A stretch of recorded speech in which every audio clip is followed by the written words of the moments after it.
Kaum muslimin dan muslimat yang dimuliakan oleh Allah, kita melanjutkan pembahasan kita yaitu bab at-thalaq. Setelah kita membahas tentang zihar, kemudian ila, kemudian sebelumnya juga kita bahas tentang bagaimana mengatasi nusyush, baik yang terjadi pada suami maupun istri. Kemudian juga sebelumnya sudah kita ketahui hak suami, istri dan kewajiban masing-masing. Maka kini tiba saatnya membahas tentang thalaq. Perlu diketahui bahwa Islam adalah agama yang sempurna. Berbeda dengan agama-agama yang lain, maka Islam mengajarkan setiap perkara yang menjadi maslahat bagi umatnya. Beliau mengatakan, ra'aina fima sabaqa hirsal islami 'alal usratil muslimah wa salamatiha wa istiqraril hayati fiha. Ra'aina turuqal ilaji allati syara'aha limu'alajatil khilafil ladzi yansha'u fil usrah al muslimah sawa'un kana sababuhu ahadaz zawjaini aw kilayhima. Kita memandang bahwa apa yang telah lalu, Islam sangat mengajarkan tentang keluarga yang damai, keluarga muslim yang rukun, yang harmonis, ya. Dan Islam juga menganjurkan supaya kehidupan itu tentram dalam rumah tangga. Bahkan dalam Islam telah lalu kita sebutkan terdapat jalan-jalan, cara-cara untuk mengatasi persoalan rumah tangga, perselisihan yang mesti ada dalam rumah tangga.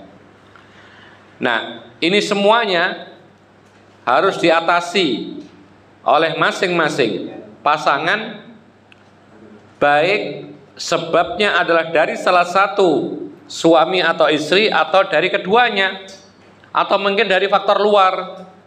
Maka Islam sangat mengajarkan kepada kita bagaimana hubungan keluarga suami istri tetap utuh, jauh dari perselisihan. Kalau ada perselisihan, maka Islam telah mengajarkan bagaimana, yaitu mengatasinya. Illa annahu qad yanfa'u hadzal ilaj ahyanan. Tapi kadang-kadang berusaha diatasi perselisihan itu tidak ketemu jalan. Kadang-kadang setelah usaha tidak juga bisa disatukan.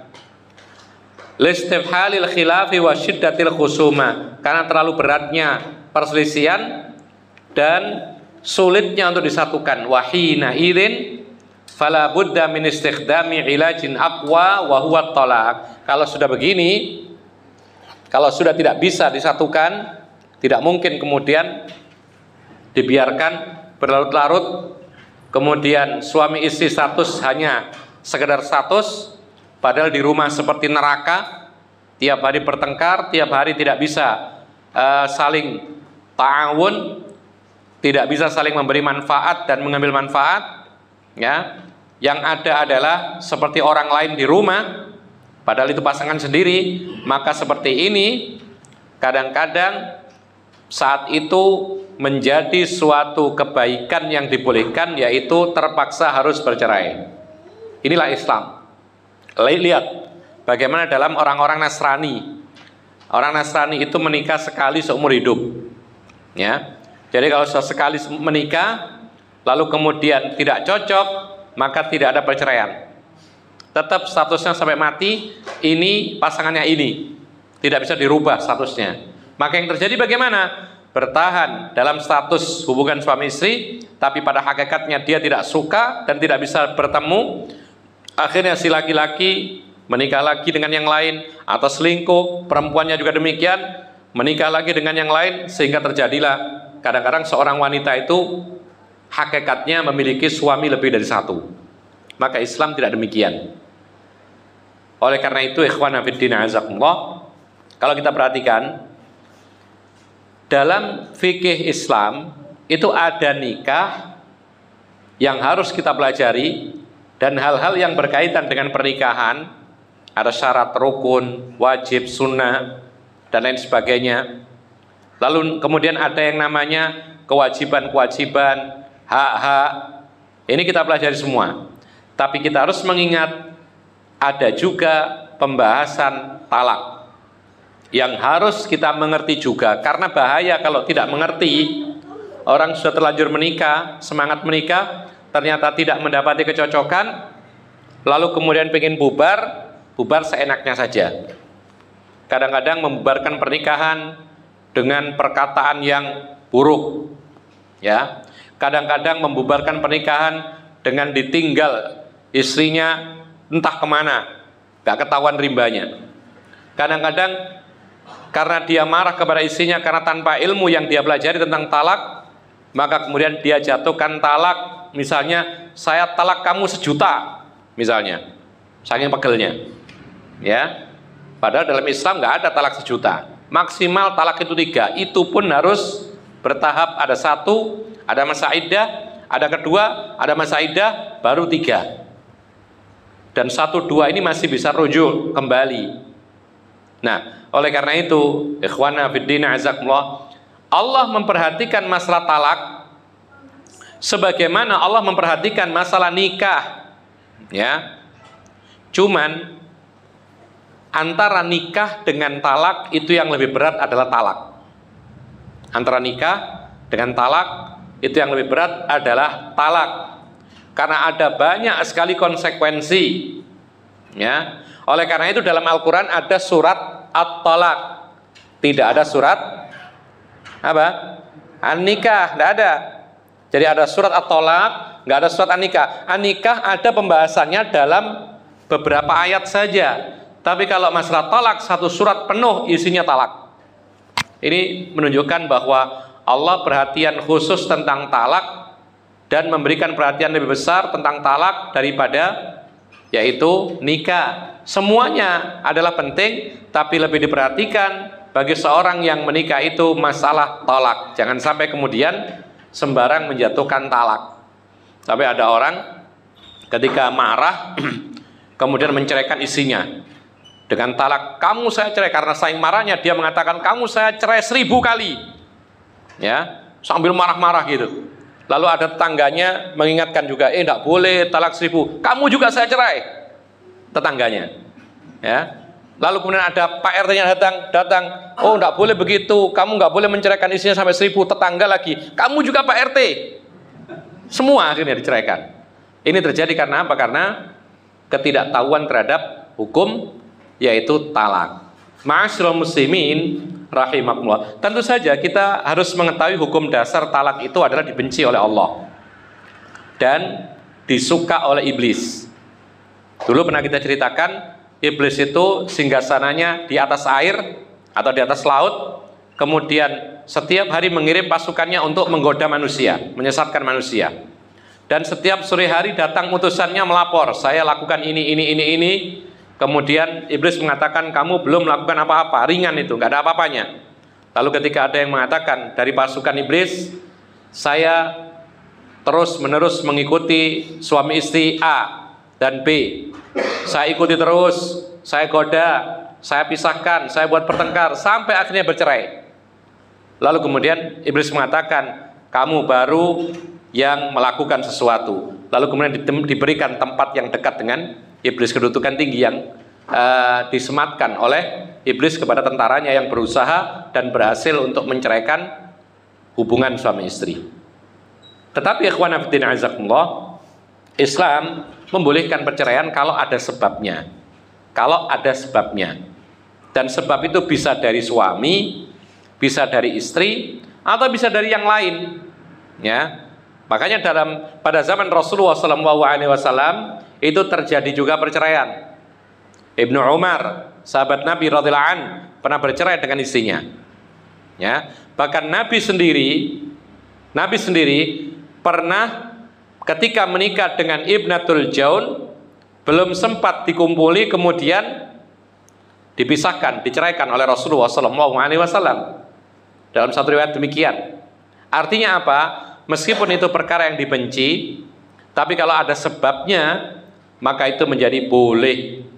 Makanya ada para ulama mengatakan sebuah kaidah, al-makruh yuzalu atau yuzalu bil hajah. Sesuatu yang makruh itu akan hilang kemakruhannya ketika ada hajat kebutuhan. Contoh yang lain disebutkan oleh para ulama.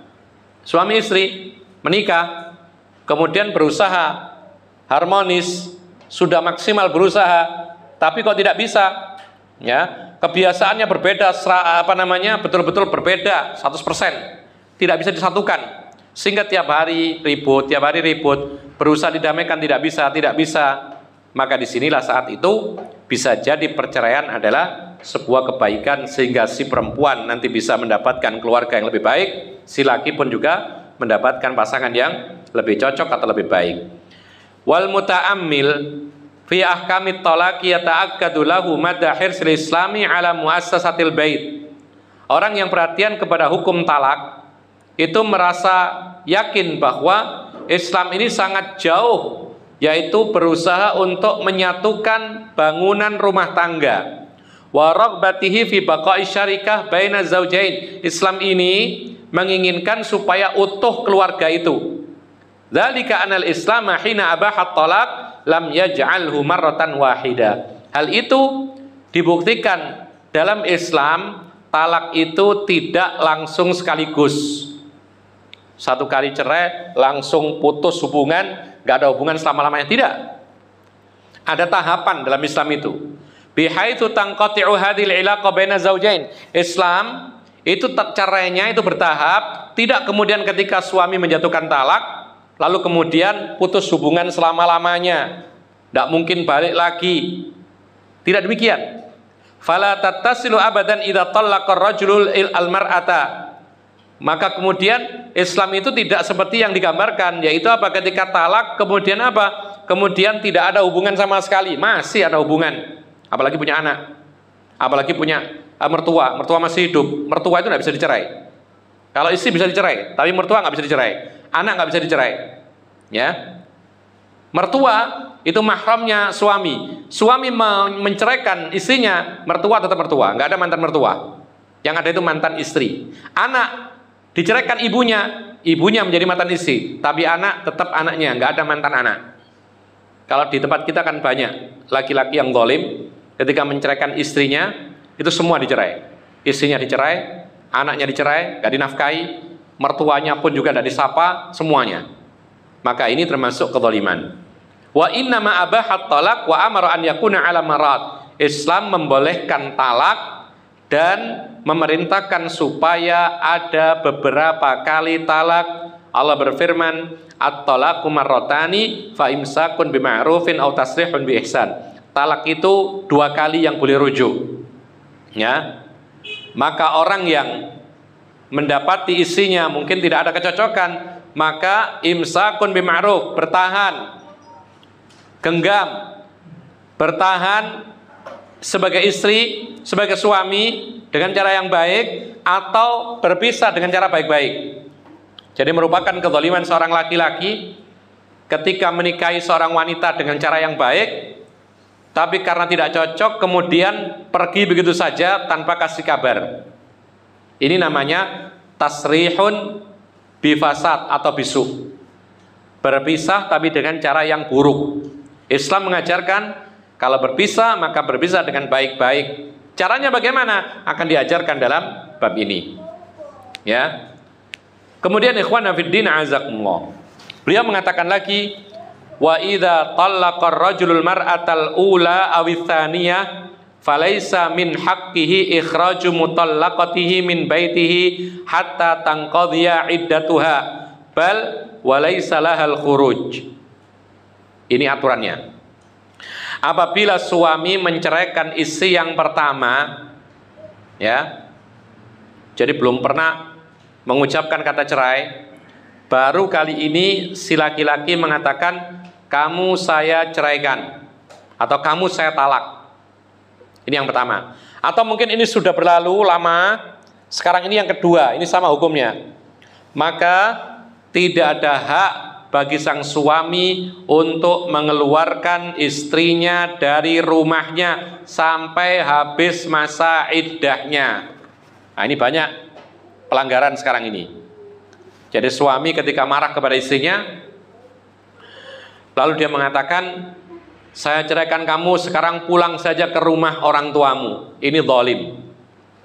Kalau itu talak pertama atau kedua, ketika dia mengucapkan saya ceraikan kamu, maka status wanita itu masih sebagai istrinya selagi masih dalam masa iddah. Dan masa iddahnya wanita yang dicerai itu adalah 3 quru. Quru itu ada yang mengartikan haid, ada yang mengatakan suci dari haid. Ya, ambil saja haid misalnya. Jadi harus 3 kali haid baru habis masa iddahnya, baru status istrinya hilang. Tapi kalau dalam masa iddah, maka wanita ini yang dicerai 1 atau 2, dia statusnya masih istrinya. Makanya tidak boleh dikeluarkan dari rumahnya, karena statusnya masih istri.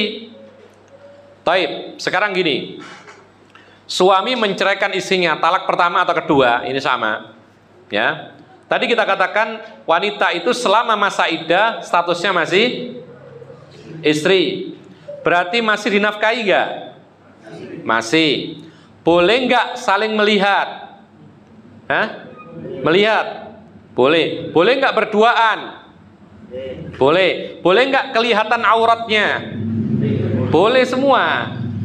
Makanya para ulama mengatakan dianjurkan bagi seorang istri yang ditalak pertama atau kedua sebelum masa iddahnya habis untuk pandai-pandai menarik hati suaminya agar rujuk. Ya. Dengan cara apa? Dengan cara yang ia ketahui. Bila perlu bersolek, dicarikan apa yang disukai oleh suami, mungkin dimasakkan yang enak, mengingat masa lalu. Oh, ini suami tertariknya, senengnya karena masakannya.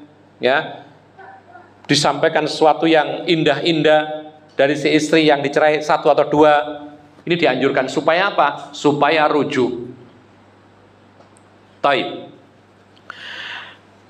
Bahkan tidak boleh bagi si wanita itu untuk keluar dari rumah. Ini banyak pelanggaran. Kadang-kadang suami istri bertikai, lalu suami menjatuhkan kata talak, kemudian istri langsung pergi. Udah, saya pulang, tidak betah. Saya pulang di rumah. Orang tua saya punya rumah. Padahal ini masih masa iddah. Tidak boleh. Tidak boleh keluar rumah, tidak boleh dikeluarkan. Kenapa? Wal illatu fi dzalika tama'u fi dhahabil ghadabil ladzi aujadat talaqa. Alasannya karena hal itu supaya ada keinginan dari sang suami dengan hilangnya rasa marah, ya. Kemudian apa? Kemudian mengakibatkan dia menjatuhkan talak supaya hilang rasa marahnya. Kemudian dia menyesal. Ketika menyesal istri masih di rumah, maka dia mudah untuk rujuk. Tapi kalau istrinya sudah pulang ke rumah orang tuanya, mau rujuk nggak bisa. Ya, ini biasanya begitu kebiasaan di antara kita itu begitu. Dikit tengkar, kemudian minta pulang. Ya, ini biasanya sebabnya karena rumahnya dekat. Coba kalau rumahnya jauh. Nah, mikir-mikir kalau mau pulang. Jadi ketika menjatuhkan talak yang pertama atau kedua, selagi masih di masa iddah, maka istri statusnya masih istri. Jadi harus tinggal di rumah suaminya itu, tetap dinafkahi, dikasih tempat tinggal, ya. Kemudian juga boleh berkumpul berdua, artinya berduaan boleh, melihat boleh, ngobrol masih boleh, meskipun sudah jatuh talak. Beda lagi kalau sudah masa iddahnya lewat, habis, maka statusnya bukan lagi istri, baru dia keluar dari rumah, tidak ada nafkah dan lain sebagainya. Kemudian tsummal hasu ala audatil umuri ila ma kanat alaihi. Kemudian alasannya yang lain, kenapa si istri itu ketika ditalak 1 atau 2 dan belum habis masa iddahnya itu tidak boleh dikeluarkan dari rumahnya. Karena apa? Karena untuk supaya kembali seperti semula lagi perkaranya. Artinya apa? Normal kembali. Kadang-kadang orang menjatuhkan talak itu karena marah. Ya. Dan kita bisa katakan lebih dari 90% talak itu jatuh karena marah. Ya betul ya. Biasanya ada kemarahan. Jadi kemudian asalnya ditahan, kemudian meledaklah kemarahan, lalu menjatuhkan talak. Jadi lebih dari 90% terjadinya atau jatuhnya kalimat talak, cerai itu karena sebab kemarahan atau marah. Ya. Ya ada sih kadang-kadang cerai itu terjadi bukan karena kemarahan, bukan karena bertikai, untuk karena mungkin ada hal-hal yang tidak bisa disatukan, ya, karena mungkin perselisihan antara keluarga laki dengan perempuan, akhirnya tidak bisa bersatu, akhirnya sepakat untuk berpisah, ada, tapi jarang, ya, biasanya karena marah. Tetapi para ulama mengatakan kemarahan yang dikatakan jatuh talak itu adalah kemarahan yang tidak membuat orang itu seperti gila. Orang marah itu bertingkat-tingkat. Ada marah tapi dia bisa berakal. Dia bisa mengontrol emosinya. Dia menyadari apa yang diucapkan. Ketika dia marah dan dia bisa mengontrol, lalu dia mengatakan, "Kamu saya cerai," maka jatuh talaknya. Karena kemarahannya masih bisa terkontrol. Dia sadar. Tapi kalau marah yang berlebihan, dalam puncak kemarahan, tidak terkontrol, bahkan tidak merasa seperti yang kita kisahkan tadi sampai tangga-tangganya pun dicerai, maka seperti ini para ulama mengatakan tidak jatuh talak, karena hukumnya sama dengan orang gila, nggak sadar. Buktinya tetangganya dicerai juga, Pak RT-nya pun pada laki-laki juga dicerai. Nah, para ulama mengatakan apa dasarnya? Rasulullah mengatakan la talaqa fi ighlaq. Tidak jatuh talak ketika seorang itu tertutup akalnya. Tertutup akalnya diantaranya apa? Kemarahan yang memuncak sehingga tidak sadar, lalu mengucapkan dengan ucapan yang tidak terkontrol. Antum pernah nggak melihat orang bicara ngantur gitu karena marah? Pernah? Saking marahnya, ucapannya nggak terkontrol. Diingatkan nggak terkontrol, terus saja begitu. Bahkan kadang-kadang nantang-nantang Tuhan kadang-kadang. Ya, enggak takut Allah sampai seperti itu. Nah, seperti ini kalamnya itu dianggap kalamnya orang gila. Jadi kalau dia mengucapkan cerai, maka cerainya tidak akan jatuh. Nah, ma'asyiral muslimin rahimakumullah, wa hadza ma dzakarahu rabbuna fi qoulihi ya ayyuhan nabiyyu idza talaqtumun nisaa fatalliquhunna li'iddatihinna wa ahsul iddah. Wahai Nabi, apabila kamu sekalian, jadi khitabnya kepada Nabi tapi kemudian kepada semua orang. Kalau kalian itu menceraikan istri kalian, maka talaklah dengan hitungan iddahnya masing-masing, dan harus kalian hitung iddah mereka. Jadi harus perhatian iddah. Dan ini sekaligus membantah orang-orang yang selalu menjatuhkan talak langsung 3. Itu nggak pakai hitungan berarti. Karena talak itu ada 1, lalu menunggu masa iddah, 2, menunggu masa iddah, baru 3. Jadi ada tahapannya. Wattaqullaha rabbakum, dan bertakwalah kepada Allah Tuhan kalian. La tukhrijuhunna min buyutihinna. Jangan sekali-kali mengeluarkan istri-istri yang ditalak di masa iddahnya dari rumah-rumah mereka. Ya, maksudnya rumah yang ditinggali bersama suami. Enggak boleh dikeluarkan karena statusnya masih istri. Wala yakhrujna, dan jangan sekali-kali mereka keluar sendiri. Enggak boleh. Ya, illa an yatina biwahisyatin mubayyinah, kecuali kalau memang wanita itu melakukan perbuatan yang keji, berzina misalnya, sudah nggak bisa diatur, sudah biar pulang, biar pergi dari rumah, tidak masalah. Wa tilka hududullah wa may yata'adda hududallahi faqad dzalama nafsah. Itulah batasan Allah. Barang siapa melampaui batasan Allah, maka dia telah mendolimi dirinya sendiri. La tadri la'allallaha yuhditsu ba'da dzalika amra. Ya, kata Allah Subhanahu wa taala, engkau tidak mengetahui, bisa jadi Allah itu menjadikan sesuatu hal yang lain, yaitu setelah hal itu. Artinya, biarlah istri itu yang ditalak 1, 2 dan belum selesai masa iddah, biar di rumah. Kenapa? Mungkin saja Allah merubah kondisi. Ketika setelah dicerai, tadinya nantang-nantang, ayo cerai saya, gitu. Ya. Lalu suami akhirnya betul-betul menjatuhkan cerai. Ya, saya ceraikan kamu. Kaget si istri. Jangan dikeluarkan dari rumah. biar dulu menunggu masa iddah. Nanti biasanya perempuan itu berubah, menyesal, ya. Lalu kemudian apa? Kemudian berjanji tidak akan membantah suaminya dan seterusnya. Ai la'alla zauja yandamu ala talaqiha. Maksud daripada bisa jadi Allah itu merubah kondisi nanti ketika istri berada di rumah, yaitu bisa jadi suami itu menyesal atas perceraiannya, wa yakhluqullahu ta'ala fi qalbihi raj'ataha. Kemudian Allah Subhanahu wa taala menciptakan perasaan di hatinya ingin rujuk. Apa rujuk itu? Balik lagi. Sudah kadung menceraikan, lalu kemudian ternyata wah gak enak ya bercerai itu. Ini belum berpisah ini. Baru kata cerai saja sudah gak enak, gak nyaman. Maka kemudian di hatinya ada keinginan, ya sudah, kembalilah saja. Fayakunu dzalika aisar wa ashal. Ketika istri di rumah, maka untuk rujuk itu gampang, lebih mudah. Ya. Itulah kenapa wanita yang ditalak 1 dan 2 selagi masih di dalam masa iddah, maka ia statusnya masih sebagai istri dari suaminya. Tujuannya apa? Supaya nanti si suami ketika telah menjatuhkan talak menyesal, kemudian dia berusaha ingin rujuk. Dan untuk rujuk para ulama mengatakan ada 2 cara. Rujuk itu ada 2 cara. Yang pertama, rujuk itu bisa dengan kalam. Dan yang kedua dengan fi'il. Yang pertama dengan kalam itu rujuk. Seperti seorang mengatakan, laki-laki setelah menceraikan istrinya, lalu dia mengatakan raja'tuki. Ini bahasa Arab yang artinya aku rujuk kepadamu. Maka di sini otomatis rujuk. Dan ini berlaku rujuk ini selagi di dalam masa iddah. Ya.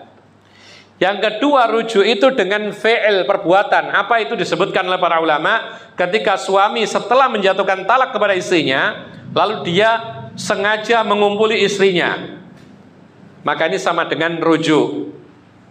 Memang nggak ngomong saya rujuk ya, enggak, tapi dia langsung mengumpuli istrinya. Ya. Bahkan sebagian para ulama mengatakan ini lebih dari rujuk. Karena orang mengucapkan saya rujuk belum tentu mengumpuli. Tapi kalau mengumpulinya, maka ini sudah lebih dari rujuk. Maka ini juga termasuk diperbolehkan. Ini berlaku ketika masih dalam masa iddah. Nah, apabila sudah lewat masa iddah belum rujuk, maka saat itulah berpisah. Baik, sekarang pertanyaannya. Seorang suami menjatuhkan talak kepada istrinya, pertama atau kedua sama. Kemudian 3 kali haid belum rujuk. Lalu habislah masa iddah, betul ya? Maka istri mau tidak mau harus keluar dari rumah karena bukan lagi istrinya. Ya. Taib dapat setahun, si suami ingat masa lalu. Bahagia dengan mantan istrinya dahulu. Apalagi ada anak-anak yang sedih ketika ditinggal oleh ibunya. Maka kemudian suami ingin rujuk dengan mantan istrinya yang sudah ditalak 1 atau 2 dan sudah habis masa iddah, sudah setahun. Pertanyaannya, boleh nggak suami rujuk kepada istrinya? Boleh nggak? Hah? Paham nggak soalnya? Kita ulang lagi. Suami menceraikan istrinya, talak 1 atau 2 sama. Ya. Kemudian 3 kali haid tidak rujuk. Berarti habis masa iddah. Dapat setahun, suami ingin rujuk dengan istrinya untuk kemaslahatan keluarga, anak-anak dan lain sebagainya. Pertanyaannya, bolehkah suami rujuk dengan mantan istrinya yang telah cerai setahun? Hah? Boleh nggak? Jawabannya boleh, tapi caranya bukan dengan fi'il dan kalam, tapi dengan aqdun jadid. Ini bedanya. Bisa rujuk karena masih talak 1 atau 2. Bisa rujuk tapi harus dengan akad. Akad seperti akad baru, meminang. Ya, kalau nazar sudah jelas ya. Enggak usah nazar lagi, enggak masalah. Ya, kan sudah tahu dari dulu. Kemudian ada mahar, ada saksi, ada wali, dan ada at-taradhi, saling ridha. Kemudian dilengkapi apa? Dilengkapi dengan kewajiban i'lanun nikah, mengumumkan pernikahan. Seperti apa? Seperti walimatul arus. Sama dengan menikah baru. Karena sudah habis masa iddah. Ya. Sehingga untuk rujuk, karena ini sudah bukan istri lagi, maka menikah baru lagi. Inilah keistimewaan talak 1 dan 2 kalau sudah habis masa iddah. Berbeda lagi kalau sudah talak 3, tidak bisa langsung rujuk. Walaupun dengan akad tidak bisa, si perempuan harus menikah lagi dengan orang lain lagi, kemudian berpisah tanpa ada kesepakatan sebelumnya, baru bisa rujuk dengan laki-laki yang pertama. Baik. Aqsamut talak. Macam-macam talak. Awalan min haitsul lafzi, dari segi lafaz pengucapan. Yang qasimut talaku min haitsul lafzu ila sarihin wa kinayah. Talak itu dari segi ucapan itu terbagi menjadi 2. Ada sharih, ada kinayah. Sharih itu gamblang, kinayah itu kiasan. Ya. Sharih itu gamblang, kinayah itu kiasan atau tidak gamblang. Dua-duanya dihukumi talak.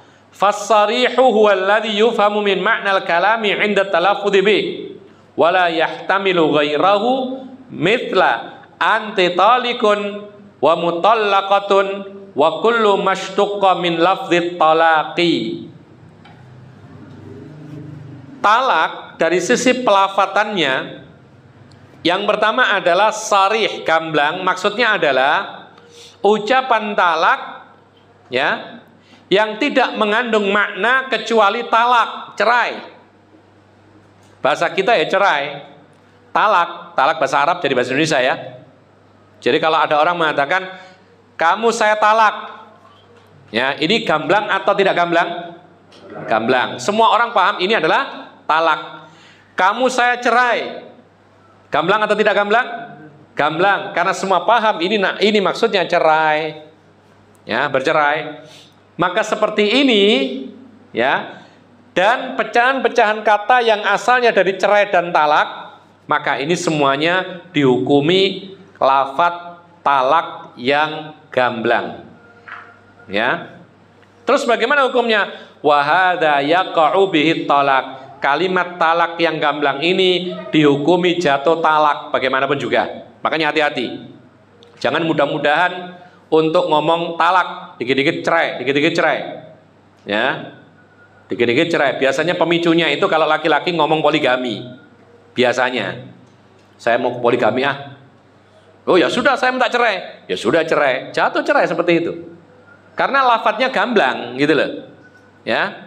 Makanya harus tahu. Kalau nggak tahu ya sudah istighfar saja. Tapi kalau sudah tahu jangan sekali-kali main-main dengan kata talak. Kenapa demikian? Kata talak atau cerai itu kalimat yang gamblang, yang tidak bermakna yang lain, sehingga kalau diucapkan dengan niat yang benar, ya, dengan sadar, maka dia betul-betul jatuh talak. Beliau mengatakan, wa hadza yaqabi talak hazilan kana aw la'iban.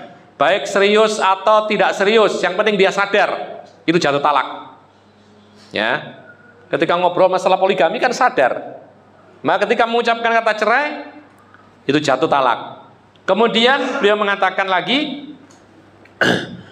li hadithi Abi Hurairah anin Nabi sallallahu alaihi wasallam qala salatun jidduhunna jiddun wa hazluhunna jiddun an-nikah wa talaq war raj'atu. Didasari oleh hadis Nabi SAW bahwa kalimat talak meskipun dia nggak serius tapi dia sadar, ya, maka itu jatuh talak. Kalau kalimatnya tidak bisa makna lain, tidak bisa diberi makna lain, tidak multi makna, tidak multi tafsir, seperti kalimat talak, kalimat cerai, maka Rasulullah mengatakan ada 3 perkataan yang dianggap serius, baik ketika mengucapkan serius atau tidak serius. Jadi ketika dia itu serius, dia dianggap serius. Ketika tidak serius, dianggap serius. Apa itu? Yang pertama nikah. Misalnya main-main nikah.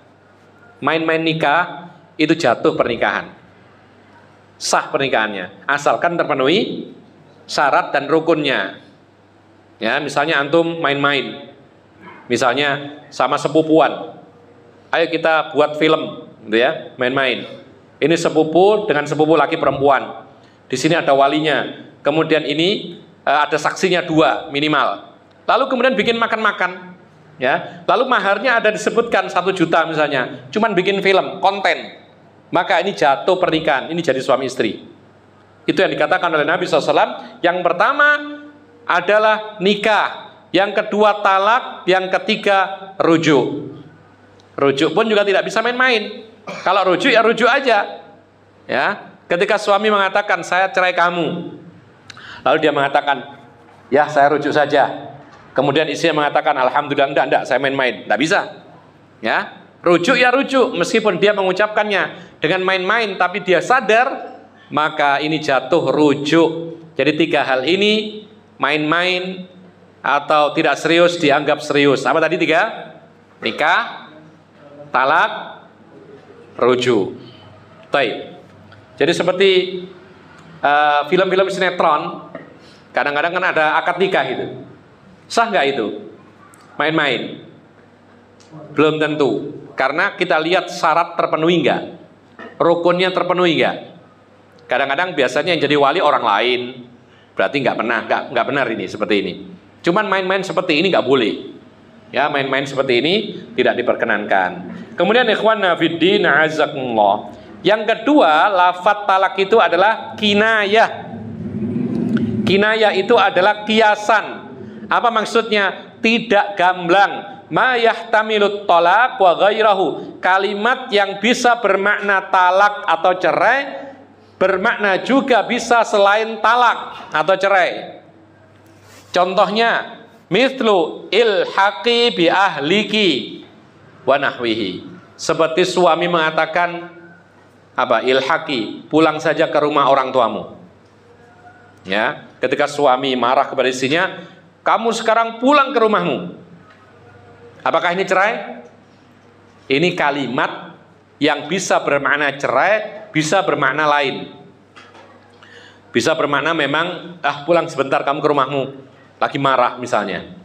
Ya. Atau misalnya bahasa kita ya, kemasi semua pakaianmu, lalu pergilah. Ini kalimat bisa bermakna cerai, bisa bermakna bukan cerai. Inilah yang disebutkan oleh para ulama, yaitu al-kinayatu fi lafdzit talak. Kiasan lafadz talak. Bagaimana hukumnya? Beliau mengatakan wa hadza la yaqa'u bihi talaqu illa bin niyyah. Kalimat seperti ini tidak jatuh cerai kecuali niatnya cerai. Jadi nanti ditanya suaminya. Jadi ketika mengusir istrinya misalnya, kamu sekarang pulang saja ke rumah orang tuamu. Ya. Kemudian istrinya bingung, ini maksudnya apa? Ini cerai atau bukan? Maka nanti ditanya si suaminya, apa maksud kalimatmu? Pulanglah istri itu ke rumah orang tuanya. Apa maksudnya? Oh enggak, itu cuman kasih pelajaran saja. Ya, supaya dia pulang sementara di rumahnya, merasakan kalau dia tidak di rumah sini. Maka ini bukan cerai. Tapi kalau dia mengatakan, ya maksud saya ya cerai, cuman nggak enak mengatakan talak, tapi maksud saya cerai, tujuan saya cerai, maka jatuh talak. Baik. Kemudian ikhwan fillah azakumullah, fa inna wa talaqan waqa'a wa illam yanwi lam yaqa'. Kalau dia niatkan talak maka jatuh talak, kalau tidak maka tidak jatuh talak. An Aisyah radhiyallahu anha anna ibnatal Jauni lamma udkhilat ala Rasulillah wadana minha qalat a'udzu billahi minka faqala laha laqad 'udhti bi'azimin ilhaqi bi ahlik. Ini pernah diucapkan oleh Nabi. Ya. Dan ini adalah bahasa kiasan tapi maksudnya talak, karena ini nanti akibatnya adalah bercerai. Aisyah menceritakan bahwasanya putri Al-Jaun itu tatkala dipertemukan dengan Nabi setelah akad nikah, ya. Tapi kemudian tidak jadi istri Nabi lagi karena diceraikan.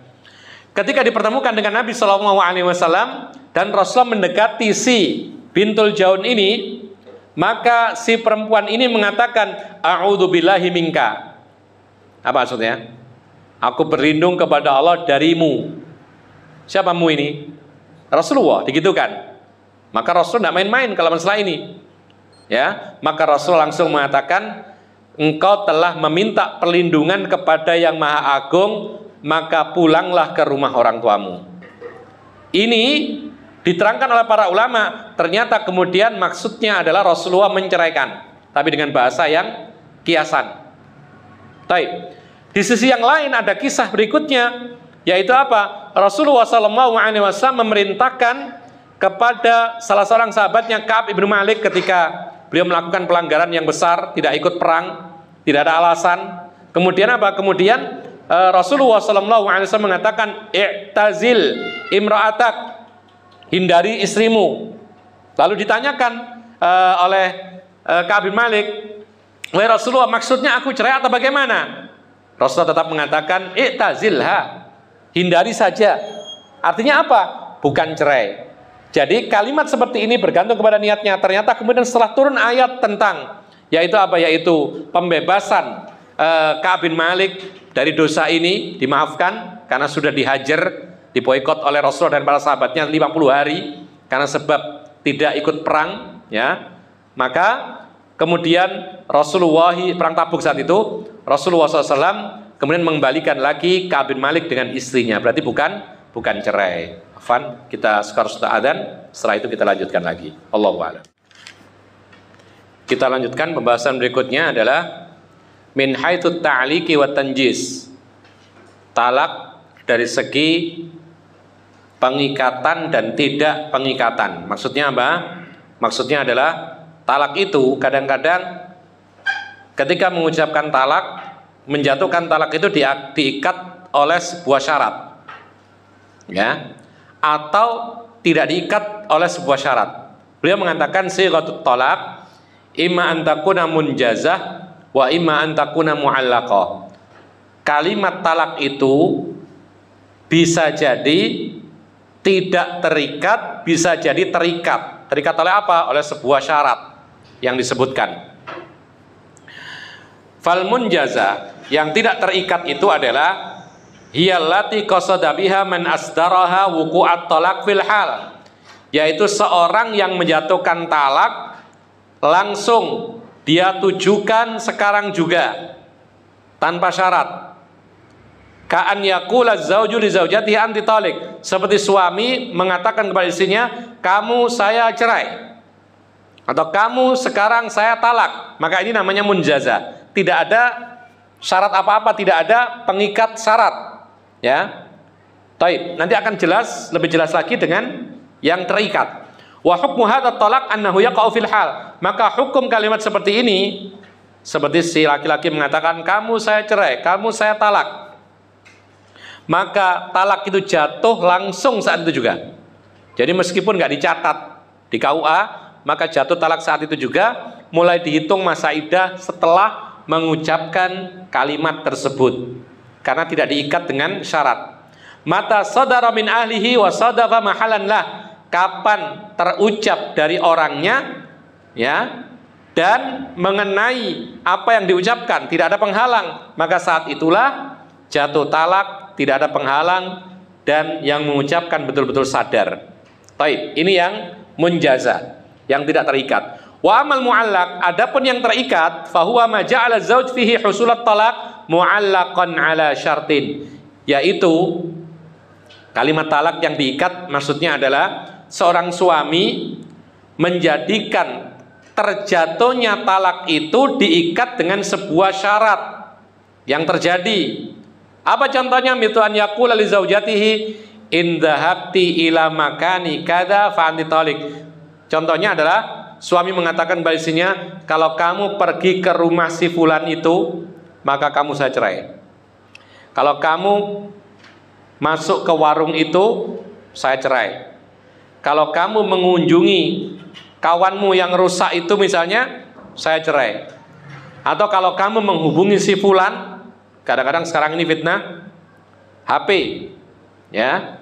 Kadang-kadang ada saja kawan-kawan yang lama yang tadinya sudah terputus lama lalu terhubung kembali dengan teknologi canggih HP sekarang. Lalu kemudian si istri kadang-kadang misalnya ya menghubungi kawan-kawan lamanya, padahal itu lawan jenis. Lalu suami melihat ini nggak baik. Kemudian suami mengatakan, kalau kamu menghubungi si fulan itu, Ya, padahal itu bukan mahrammu, maka saya cerai. Ini namanya kalimat talak mu'allaq, diikat dengan syarat tertentu. Nah, bagaimana hukumnya? Beliau mengatakan, wa hukmu hadzal talaq annahu in aradat talaqa 'inda wuqu'i syarti fa huwa kama arad. Hukum perkataan seperti ini, kalau memang si laki-laki itu ingin menjatuhkan talak kapan terjadinya syarat, maka jatuhlah talak seperti yang diinginkan.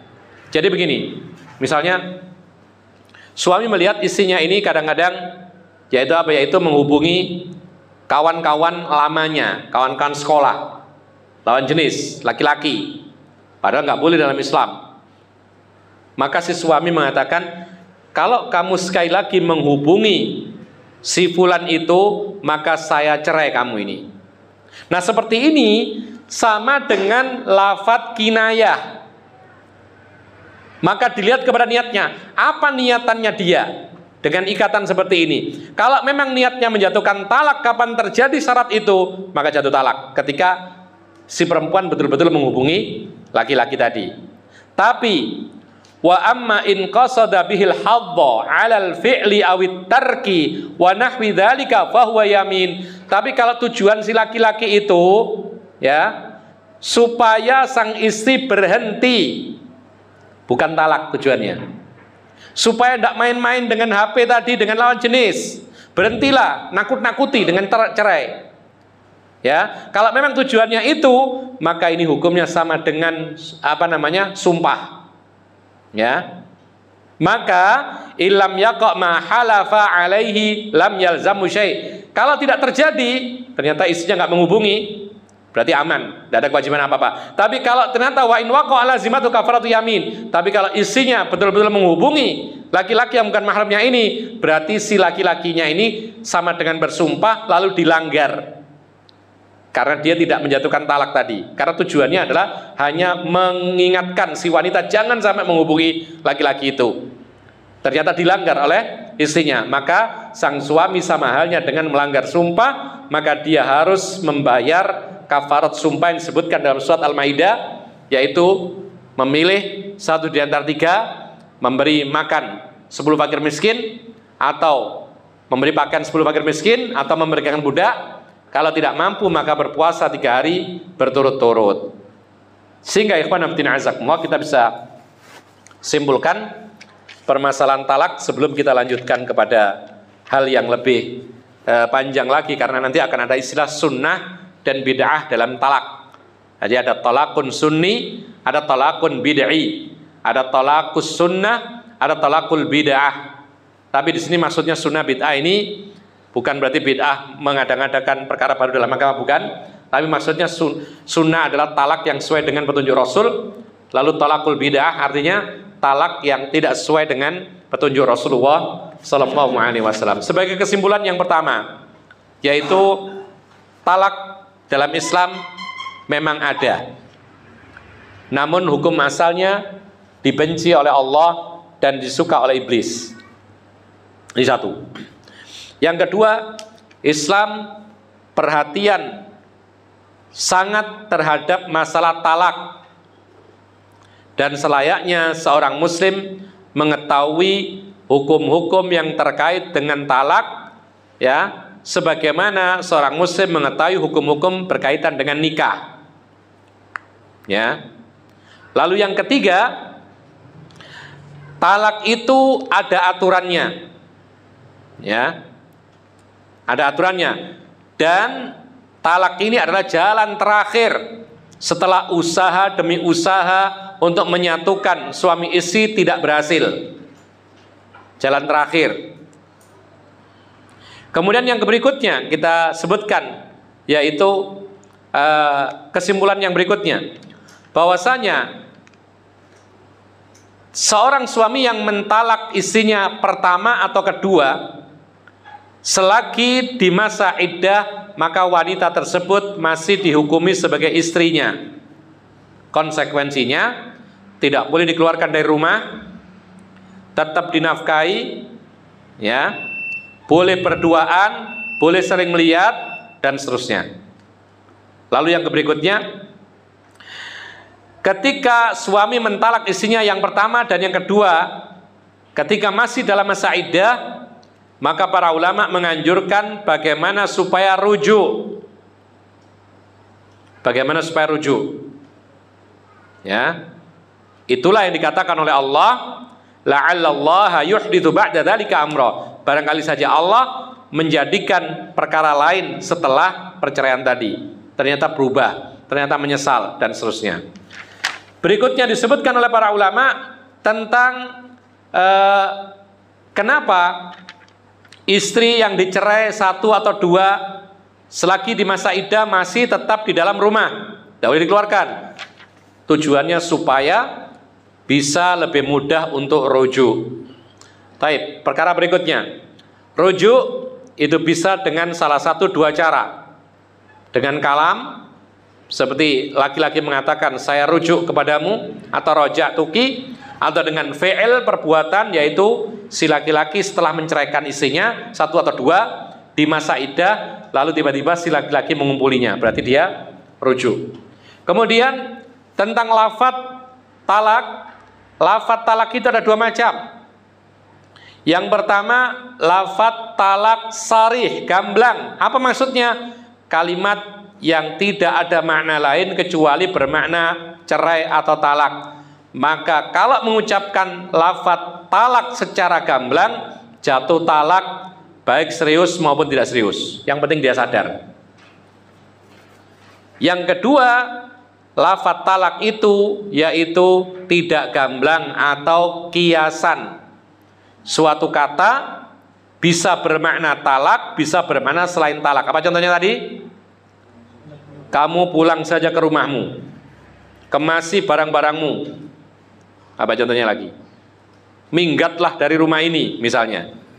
Ini kalimat bisa makna cerai, bisa makna bukan cerai. Nah, maka kalau kalimat seperti terucap, itu tergantung niat si laki-lakinya. Kalau niat cerai, jatuh cerai. Kalau tidak, ya tidak. Taib. Kemudian dari sisi ta'liq, yaitu diikat dengan syarat atau tidak. Kalau tidak diikat dengan syarat, ya, maka jatuh cerai saat itu juga. Tapi kalau diikat dengan syarat, contohnya, kalau kamu apa tadi? Menghubungi si fulan, maka kamu saya cerai. Ini kalimat cerai tapi diikat dengan sebuah syarat. Kalau syarat itu terjadi, apakah jatuh talak? Dilihat kepada niatnya laki-laki. Kalau dia niatkan cerai, jatuh cerai karena syaratnya terpenuhi. Tapi kalau dia niatnya adalah peringatan, jangan sampai melakukan hal itu, ya. Kemudian terjadi perbuatan itu, maka sama dengan dia melanggar sumpah dan dia harus membayar kafarat sumpah seperti yang dikatakan oleh Allah dalam surat Al-Maidah. Taib, ini yang bisa kita sampaikan, dan ada masih beberapa pembahasan tentang talak. Mungkin sekali lagi insya Allah kita tuntaskan insya Allah. Jadi sampai saat ini setengahnya kita sudah bahas. Allahu a'lam. Baik, ini yang bisa kita sampaikan, mudah-mudahan bermanfaat. Wa akhiru da'wana alhamdulillahirabbil alamin. Wassallallahu ala nabiyina Muhammadin wa ala alihi wa sahbihi ajma'in. Subhanakallahumma bihamdika asyhadu an la ilaha illa anta astaghfiruka wa atubu ilaik. Assalamualaikum warahmatullahi wabarakatuh.